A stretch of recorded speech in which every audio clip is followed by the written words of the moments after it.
Halo semua, salam sejahtera Malaysia. Selamat datang ke channel Fels Lifestyle. Info padu, info hangat disediakan di dalam channel ini. Kita dikejutkan dengan satu berita. Rupanya terdapat satu lagi demo yang dibuat. Demo ini bukan dibuat di rumah ketua kampung, bukan dibuat di depan rumah JKK ataupun orang-orang kampung.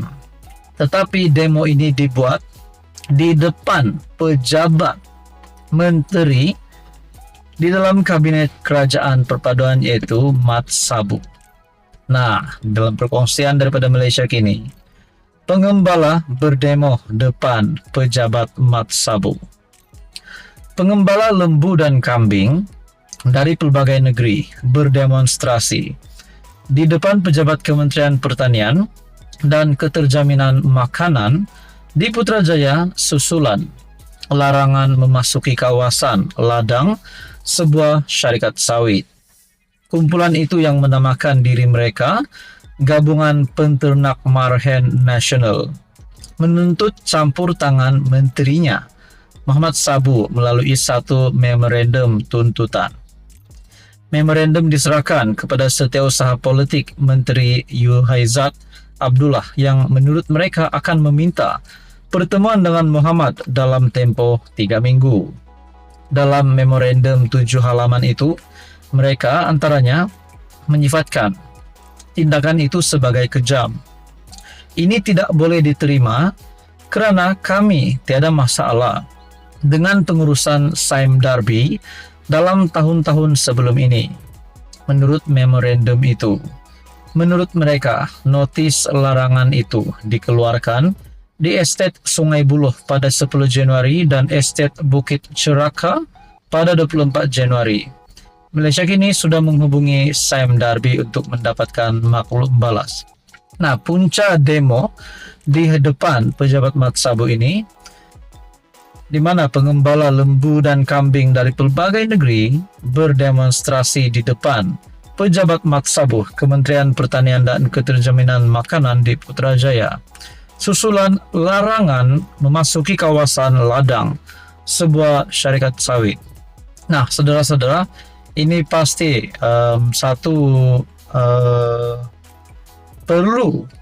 perlunya tindakan ataupun pandangan ataupun respon, dan harapan mereka sudah pasti tindakan daripada Mat Sabu untuk ataupun berhubung isu ini, perkara ini. Nah, saudara-saudara, saya sangkakan pada mulanya saya melihat tajuk artikel ini, demo di depan pejabat Mat Sabu kerana Mat Sabu nak diboykot. Rupanya bukan juga. Nah, saudara-saudara, apa komen Anda? Sekian saja, teruskan bersama di dalam channel ini. Tak sangka sekali, tuan-tuan dan puan yang amat dihormati, selepas keengganan MCA untuk berkempen bagi calon kerajaan perpaduan ataupun lebih detailnya calon DAP, MCA enggan untuk berkempen bagi calon DAP kerana masih menyimpan luka yang lama, masih mengingat caci maki daripada DAP kepada MCA pada waktu dulu ataupun zaman DAP dan Barisan Nasional ataupun UMNO ataupun MCA tidak bersama di dalam kerajaan. Akhirnya terbentuk kerajaan perpaduan, MCA dan DAP di dalam satu payung yang sama.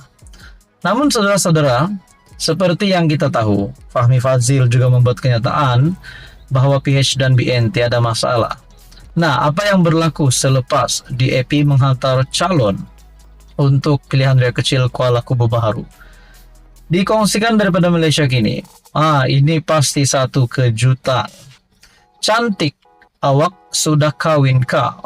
Rasanya berita ini amat menarik perhatian dan mungkin ada sedikit lucu. Calon DAP bagi kerusi Kuala Kubu Baharu, Pang Sok Tau, mendapat layanan mesra penduduk setempat pada hari pertama bertemu pengundi pagi tadi bertarikh 25 April.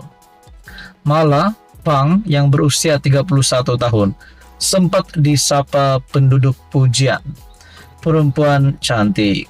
Perempuan cantik, awak sudah kawin kah? Usik seorang wanita dalam dialek Hakka.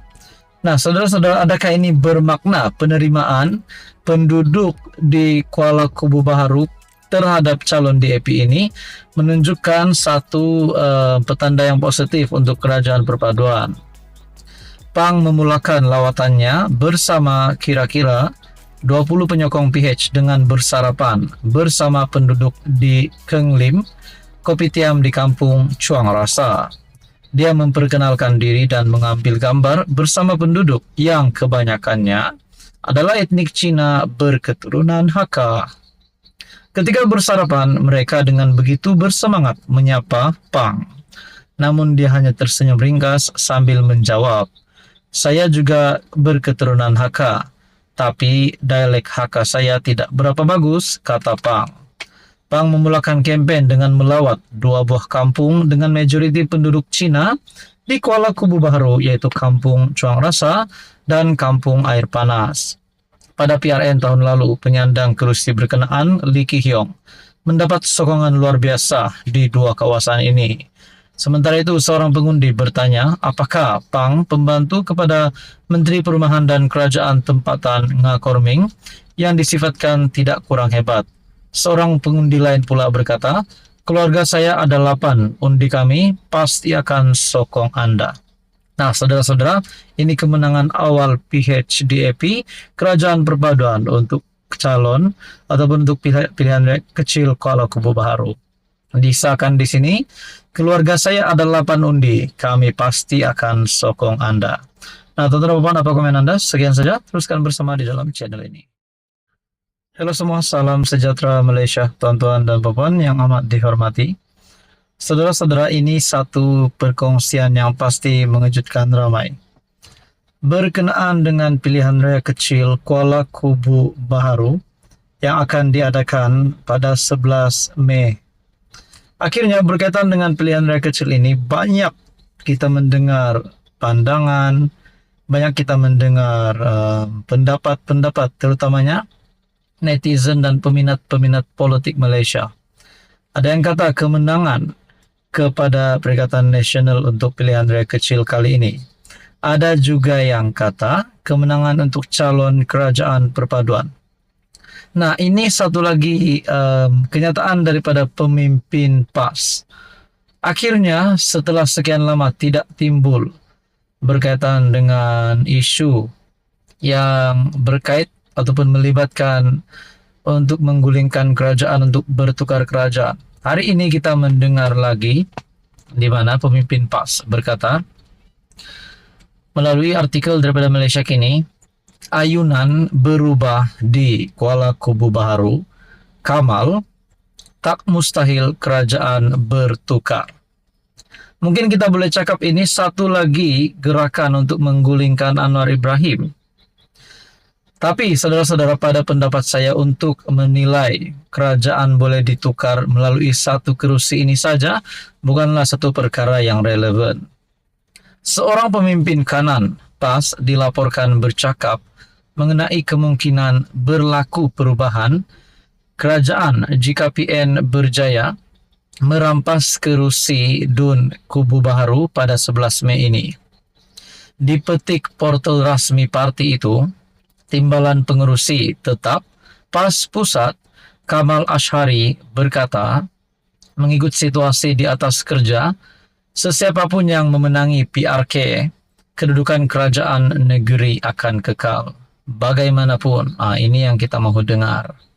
Bagaimanapun katanya, jika calon kerajaan dapat dikalahkan, ia bakal menjadi referendum dan isyarat kepada perubahan tersebut.